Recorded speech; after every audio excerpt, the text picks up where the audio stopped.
శకము మొదటి శతాబ్దం నాటికి భారతదేశంలో ఆయా ప్రాంతాలలో వాటి వాటి లక్షణాలతోటి మూడు రకాల శిల్పరీతులు ఏర్పడ్డాయి. అవే ఒకటి గాంధార శిల్పరీతి, రెండు మధురా శిల్పరీతి, మూడు అమరావతి శిల్పరీతి. ఎగ్జామినేషన్లో వీటి మీద చాలాసార్లు అటు యూపీఎస్సీలు ఇటు ఏపీఎస్సీలో రకరకాలుగా ప్రశ్నలు వస్తున్నాయి. మెయిన్స్ ఎగ్జామినేషన్స్లో కూడా ఈ మూడింటి మధ్య భేదాలని తారతమ్యాలని గుర్తించమంటూ ప్రశ్నలు కూడా ఉన్నాయి. ఆ దృష్ట్యా మనము ఈ టాపిక్ చూద్దాం. జాగ్రత్తగా వింటే వాటి తేడాలు మీకు స్పష్టంగా అర్థమవుతాయి. మొదటగా మనము గాంధార శిల్పరీతి అనే దాన్ని చూద్దాం. పెషావర్ లైన్ నుంచి సింధు నది తూర్పు ప్రాంతం వల్ల గల ప్రాంతాన్ని గాంధారం అని పిలుస్తారంటూ హుయాన్ సాంగ్ రాశాడు. ఆ ప్రదేశంలో ఏర్పడిన శిల్పరీతిని మనము గాంధార శిల్పరీతి అని పిలుస్తున్నాం. ఈ గాంధార శిల్పరీతిని నిజానికి ప్రారంభించిన వాళ్ళు ఇండో గ్రీకులు. అయితే పెద్ద ఎత్తున పోషించిన వారు కుషాణులు. కుషాణులలో కూడా గాంధార శిల్పరీతికి ఒక అత్యున్నత స్థాయిని ఏర్పాటు చేసిన వాడు కనిష్కుడు. అయితే ఈ గాంధార శిల్పరీతి లక్షణం ఏంటంటే ఇందులో గ్రీకు సాంప్రదాయాలు, రోమన్ సాంప్రదాయాలు కలిసి కనపడతాయి. కాబట్టి గ్రీకో రోమన్ సాంప్రదాయాలు ఆ శిల్పరీతిలో మనకు స్పష్టంగా కనపడుతుంటాయి. గాంధార శిల్పరీతికి మరొక విశేషం ఏంటంటే కేవలము బౌద్ధ మతానికి బుద్ధునికి చెందిన విగ్రహాలు మాత్రమే చెక్కబడ్డాయి. ఇందులో గౌతమ బుద్ధుడు, బోధిసత్వులు, జాతక కథలు ఇటువంటి అన్నీ కూడా విగ్రహాల రూపంలో అద్భుతంగా మలచబడ్డాయి. విశేషం ఏంటంటే ఆ విగ్రహాలు చూస్తుంటే మనకి గ్రీకు రోమన్ సాంప్రదాయాలు కనబడుతూ ఉంటాయి. గాంధార శిల్పరీతిలో గౌతమ బుద్ధుని విగ్రహాన్ని కనుక మనం చూసే పని అయితే అది గ్రీకుల యొక్క అపోలో దేవత, అపోలో గ్రీకు దేవత, ఆ విగ్రహాన్ని పోలి ఉంటుంది. ఫోటోలో చూడొచ్చు, పోలికలు మీకు కనబడుతున్నాయి. కాబట్టి ఆ జుట్టు కానీ లేకపోతే ఆ డ్రెస్ ప్యాటర్న్ కానీ ఇవన్నీ కూడా గ్రీకులని రోమన్లని పోలి ఉంటూ మనకు కనబడుతుంది. అలాగే యక్ష కుబేరులు ఉన్నారు. యక్షులు కుబేరులు ఇటువంటి వాళ్ళు సెమీ గాడ్స్ అని పిలుస్తాం. ఈ సెమీ గాడ్స్ని విగ్రహాలపై చిక్కేటప్పుడు వాళ్ళు మళ్ళీ తిరిగి గ్రీకు సాంప్రదాయంలో జ్యూస్ అనే దేవత ఏ రకంగా వాళ్ళు చెప్పుకున్నారో ఆ లక్షణాలు దీంట్లో కనబడతాయి. కనుక గాంధార శిల్పి లక్షణం ఏంటంటే గ్రీకు రోమన్ సాంప్రదాయాలు. మీరు చూడండి, ఆ గౌతమ బుద్ధుని యొక్క తల మీద గ్రీకు సాంప్రదాయం కూడినటువంటి తలపాగా ఉంది. ఆ దుస్తులు చూడండి, అవి రోమన్ దుస్తులు. అంటే డ్రాపరీ అంటాం దాన్ని మనం. పైనుంచి కిందకి ఆ డ్రాపరీది కూడా ఏక వస్త్రం కనబడుతూ ఉంటుంది. కాబట్టి ఆ డ్రాపరీనేమో రోమన్ సాంప్రదాయము, తలపాగా మటుకు గ్రీకు సాంప్రదాయం. కాబట్టి గ్రీక్ రోమన్ సాంప్రదాయాలతో కలిసినటువంటి. అలాగే మరొకటి చూడండి, గౌతమ బుద్ధుని యొక్క తల్లి మహామాయ మనకు తెలుసు. ఆ మహామాయ విగ్రహాన్ని చూస్తే ఏదో భారతీయ వనితలాగా అనిపించదు. ఆమె ఏథెన్స్ దేవతలాగా అనిపిస్తుంది. ఏథెన్స్లో వాళ్ళు ఎట్లాగైతే తమ యొక్క దేవతల విగ్రహాలను చెక్కుంటారో అలా ఇక్కడ చెక్కారు. కానీ గాంధార శిల్పరీతిని ఇండో గ్రీకులో ప్రవేశపెట్టడం, కుషాణులు దాన్ని ఆదరించడంతో ఈ లక్షణాలతో మనకు కనపడతాయి. ఇంకా ముఖ్యమైన విషయం ఏంటంటే ఇండో గ్రీకుల యొక్క ఈ గాంధార శిల్పరీతికి ముందు గౌతమ బుద్ధుని విగ్రహాల రూపంలో చెక్కేవాళ్ళు కాదు. గౌతమ బుద్ధుని విగ్రహాల రూపంలో మలచడం అనేది తప్పుగా భావించేవాళ్ళు. గాంధార శిల్పరీతిలోనే మొట్టమొదటిసారిగా గౌతమ బుద్ధుని విగ్రహాలు చెక్కబట్టడం కూడా విశేషం. ఇటువంటి గాంధార శిల్పరీతి లక్షణాలు ఎక్కువగా మనకి ఇప్పటికి పాకిస్తాన్ ఎక్కువ కనపడుతున్నాయి. కానీ గాంధార శిల్పరీతికి ప్రముఖ స్థానాలు ఏంటంటే ముఖ్యంగా ఇవాళ మనకి పాకిస్తాన్లో ఖైబర్ పఖ్తూన్ఖ్వా అనే ప్రదేశం ఉంది. ఖైబర్ పఖ్తూన్ఖ్వా పెషావర్ సమీపంలో ఉంటుంది. ఇక్కడ మళ్ళీ తిరిగి మనకి అనేక రకాలైనటువంటి ప్రదేశాలలో గాంధార శిల్పరీతికి చెందినటువంటి విగ్రహాలు లభించాయి. లౌరియా టంగాయి, జమాల్ గర్హి, షాహిజ్కి ఢేరీ, తఖ్త్ ఈ బాహి ఈ ప్రదేశాల్లో తిరిగి మళ్ళీ మనకి గాంధార శిల్పరీతిలో ఉన్నటువంటి బౌద్ధ మతానికి చెందినటువంటి అనేక రకాల శిల్పాలు మనకు లభించాయి. ఇక ఇంకొక విశేషం ఏంటంటే గాంధార శిల్పరీతిలో వాళ్ళు వైట్ మార్బల్ ఎక్కువ వాడారు. తెల్ల చలుగురాయితోటి ఈ నిర్మాణాన్ని కూడా కనపడతాయి. ఒకసారి మీరు వాటిని చూడండి, ఎగ్జామినేషన్లో ప్రశ్నలు వస్తున్నాయి. రెండవది మధుర శిల్పరీతి, మధుర శిల్పకళ. ఇది ఉత్తరప్రదేశ్లో మధుర కేంద్రంగా వర్ధిల్లింది. మధుర చుట్టుపక్కల ప్రదేశాల్లో ఇక్కడ తిరిగి మళ్ళీ రకరకాల విగ్రహాలు లభిస్తున్నాయి. అవి గాంధార శిల్పరీతి కన్నా కూడా కొంచెం భిన్నంగా ఉంటాయి. అందులో వాటిని మధురా శిల్పరీతి, మధురా శిల్పకళ అని పిలవడం కనబడుతుంది. పూర్వకాలం నుంచి అనూచారంగా వస్తున్న భారతీయ సాంప్రదాయాలు ఏవైతే ఉన్నాయో ఆ భారతీయ సాంప్రదాయాలతోటి ఇక్కడ శిల్పకళ కనబడుతుంది. సింధు నది నాగరికత నుంచి అనేక రకాల విగ్రహాలు మనకు కనబడుతుంటాయి భారతీయ చరిత్రలో.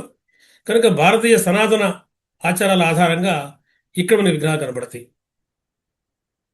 అయితే ఇక్కడ కేవలం బౌద్ధ మతానికి చెంది కాకుండా జైన మత విగ్రహాలు, హిందూ దేవత దేవి విగ్రహాలు కూడా ఇక్కడ కనబడుతున్నాయి చెక్కబట్టే. పద్మాసనం పైన అంటే గౌతమ బుద్ధుని విగ్రహము, వర్ధమాన మహావీరుని విగ్రహాలు, విమా కాట్ఫీసెస్ కనిష్క కన్నా ముందు బౌద్ధ మతాన్ని ఆదరించినటువంటి కుషాణ రాజు వాళ్ళ విగ్రహాలన్నీ కూడా అనేక ఈ ప్రాంతాలు లభించాయి. అంటే ఇది కేవలం బౌద్ధ మతానికే ఆగిపోలేదు. ఇది ఇతర ఆనాడు ఉన్నటువంటి జైన మతానికి, హిందూ మతానికి చెందిన విగ్రహాలు కూడా ఇక్కడ మన తయారీలు కనబడతాయి.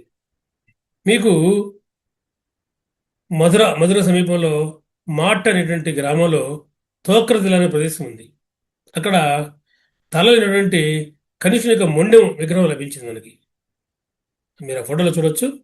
తల లేదు, హెడ్లెస్ స్టాట్యూ ఆఫ్ కనిష్క. కేవలం మొండెం మాత్రమే ఉంది, ఒక కత్తి ఉంటుంది. అయితే అది కనిష్కుంది అని ఎలా చెప్పగలరు అంటే దాని పాదపీఠిక వద్ద మహారాజాదిరాజా కనిష్క అని రాయబడింది.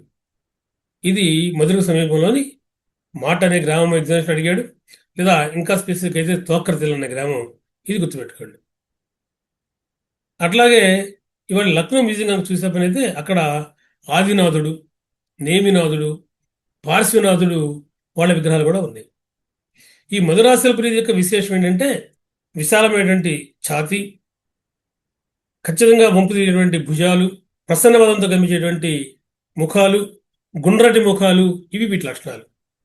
ఇటువంటి లక్షణాలన్నీ కూడా సనాతన భారతీయ లక్షణాలు. దాని ప్రకారం నిర్మాణాలు జరిగినాయి మధురలో. అందులో దీన్ని మధురా శిల్పరీతి అని పిలుస్తారు.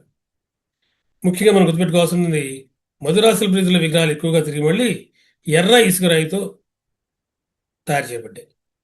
Red sandstone was predominantly used in this particular Mathura structure. దీని తర్వాత మూడవది అమరావతి శిల్పకళ.